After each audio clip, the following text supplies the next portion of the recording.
Raised in a single mother household, I was always hungry.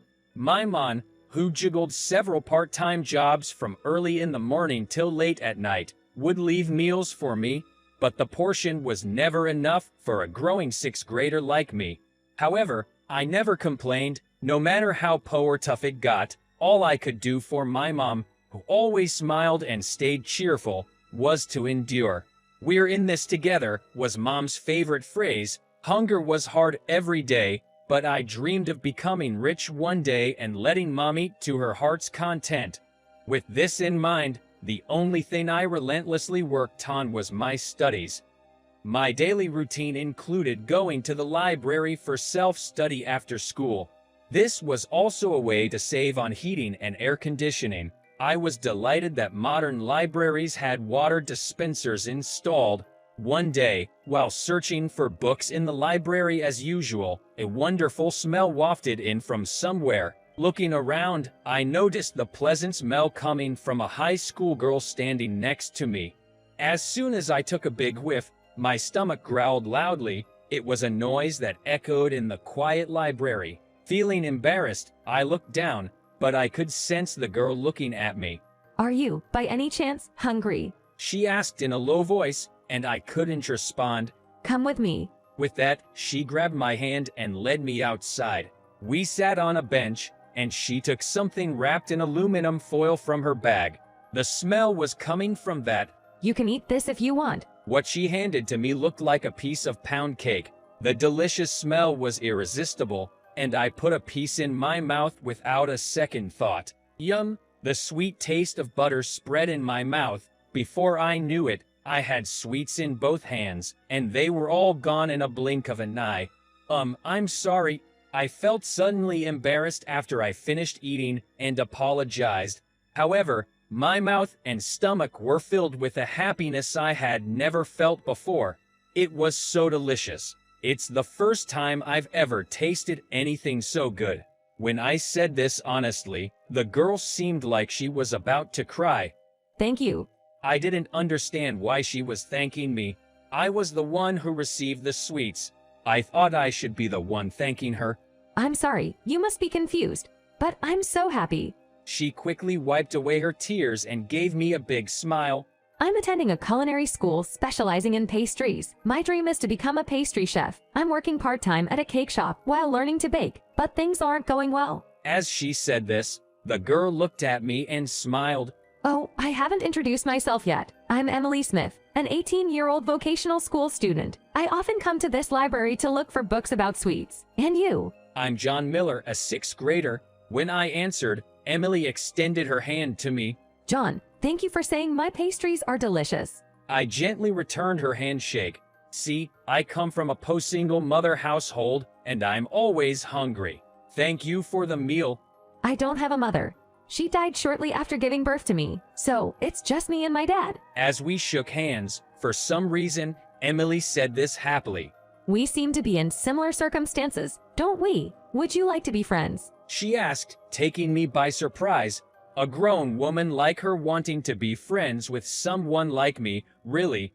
"Would you like to keep trying the desserts I make?" Emily said with a broad smile. I thought it was like a dream. Was she really offering to let me eat such delicious treats for free? "Are you sure it's okay?" "Of course. Nice to meet you." And so we started to meet every day at the library. Emily brought homemade treats with her every day. Thanks to her, I no longer had to deal with the discomfort of hunger. Sometimes the desserts weren't that great, but when I told Emily honestly, she seemed pleased and asked me passionately what could be improved. As we spent time together like this, we shared many stories. Emily's father is a corporate employee in a big company, and at home, she is always alone. She doesn't have any siblings. In those respects, she and I were just alike, but her family seems to be wealthy beyond comparison with mine. However, the loneliness we both held seemed similar. One day, as usual, I was studying at the library, but there was a problem I didn't understand and Emily was helping me with it.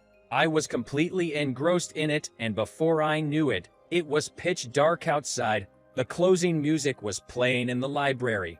Oh dear, it's already this late. I'll walk you home, John. Looking at her wristwatch, Emily hastily stood up. I'm fine. I can go home alone. That's not okay. What if something happens to you on your own at this hour? Hearing that, I felt a bit miffed. I'm already 12, you know, and a boy at that. I muttered in my heart, but silently stood up as well. When we got home, my mom, who was supposed to be at work, was waiting, making curry. She forcefully invited Emily into our shabby house and told her to eat dinner. I always hear about you from John. The desserts you give him have saved his life. I've always wanted to thank you. Embarrassed to have our tattered house seen, I looked down. My mom said, "What are you acting so good for? You're unusually quiet," and laughed. "Shut up, don't say unnecessary things." In response, my mom thumped my head. Emily was giggling. Today's our once a month special treat. My pride and joy, homemade curry. Please eat a lot. Saying so, she put a steaming plate of curry rice in front of Emily. What kind of special treat is this? It's just the usual meatless curry made from leftovers in the fridge. I couldn't help but complain. I wondered what Emily would think of this being called a treat. Quiet. It contains the best ingredient, a mother's love. I'd prefer me to a mother's love. At that, Emily couldn't help but burst out laughing. I'm sorry. This is my first time having such a fun dinner. Let's eat. She joins her hands in prayer and begins to eat. This is delicious. She says with surprise and starts to eat rapidly with gusto. Is this tofu? It tastes like meat and it's so tasty. That's what Emily said as she stared closely at the tofu cut into cube shapes.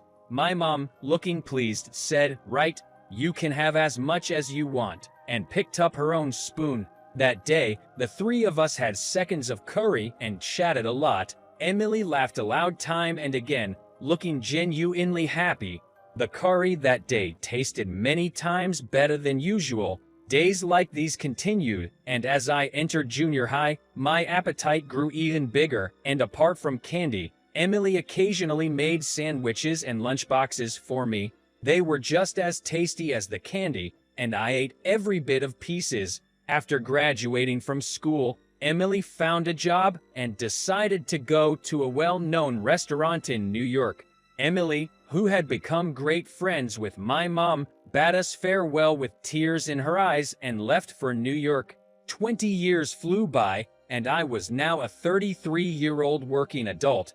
With my hard studies, I attended a prestigious private college prep high school in my hometown as a special admission student, and received a scholarship to one of the top universities in the country. After graduating, I got a job at a well-known corporation and am now able to ease the burden on my mom. I'm not married yet, but work is going well and I'm leading a fulfilling life every day.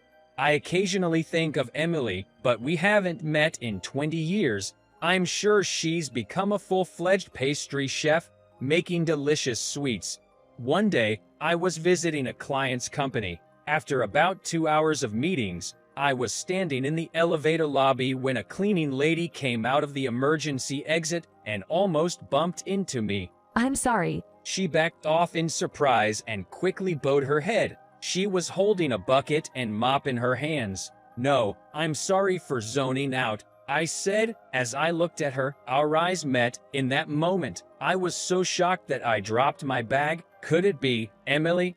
John. We stared at each other as if to bore holes into our faces. Emily had a happy yet shy look on her face, but her face was so thin that I couldn't help but look away. Her body, wrapped in the uniform of a cleaning lady, was also thin as a rail.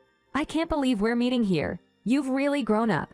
She murmured, covering her mouth with her hand. We went outside and sat on a bench in a small park nearby. It's been 20 years. Have you been well? When she asked that, I nodded. "Emily, why are you here? What about your job as a pastry chef?"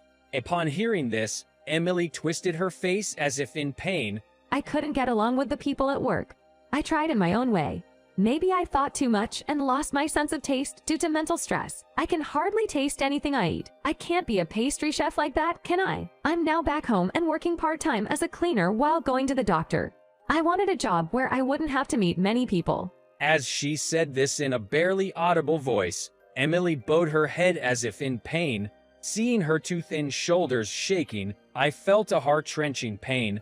Long ago, Emily was always there to help me, and now she was trembling in such a pitiful state. I want to help Emily. I want to repay her kindness, now more than ever. With these thoughts, I instinctively held Emily's hand. I looked at Emily, who had raised her head in surprise, and said, "From today, please have dinner with me every day. Please say yes." As if I were praying in my heart, I saw Emily nodding her head slightly.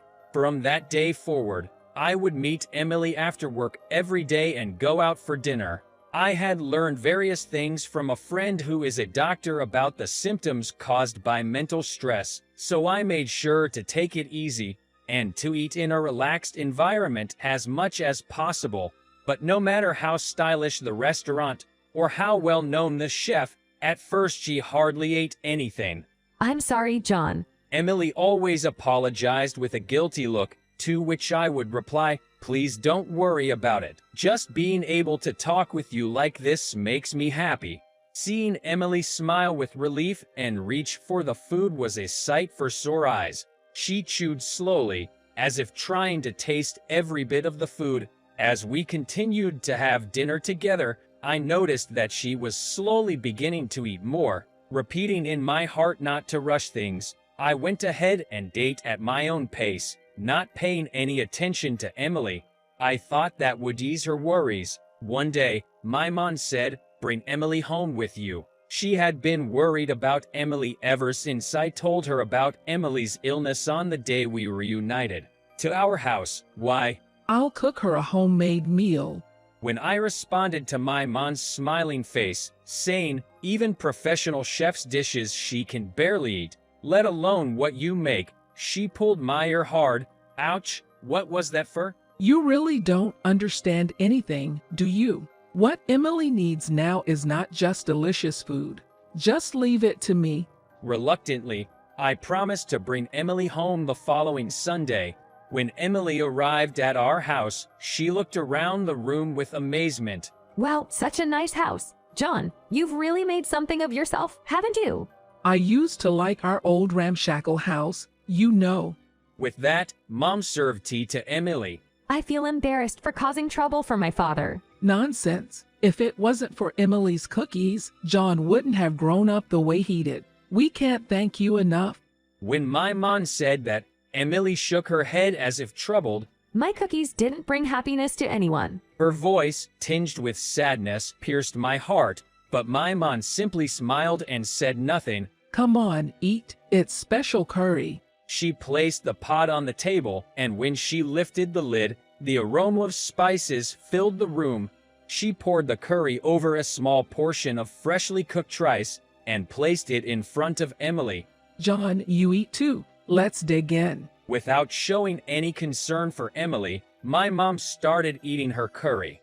I wondered what she was thinking, but picked up my spoon in silence. Emily also picked up her spoon after saying, "Let's dig in." "Mom, there's no meat in this curry," I blurted out without thinking. Not that we were so poor that we couldn't afford meat for our curry. Didn't I tell you? It's special. She retorted. "So it's just leftover curry, and Emily came all this way." Hush, just eat it. As we exchanged words, I heard Emily murmur, "This is..." It's tofu.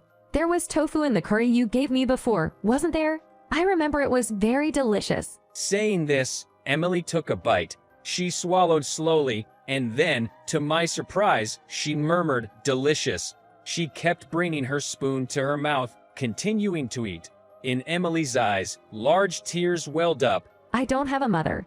I don't know what home cooking tastes like, but I've always remembered this curry. I wanted to eat it again. While eating with a joyful expression, Emily kept shedding quiet tears. My mom gently stroked Emily's hair. "Take your time eating. There's no rush," she said, continuing to caress her hair. It's all right. You can live life at your own pace. Your life is just beginning, Emily. It's okay to move forward slowly and steadily. At that, Emily began to cry out, as if a dam had burst. My mom quietly kept stroking her hair. She didn't stop until Emily's sobbing turned into small hiccups. From that day on, Emily began to increase her food intake. Once a week, she came to our house to eat Mom's home-cooked meals. She seemed to look a bit fuller in the face, to my eyes at least. In the end, when I realized that it was Mom who helped Emily, not me, it stung a bit. But seeing Emily regain her spirit day by day brought me joy.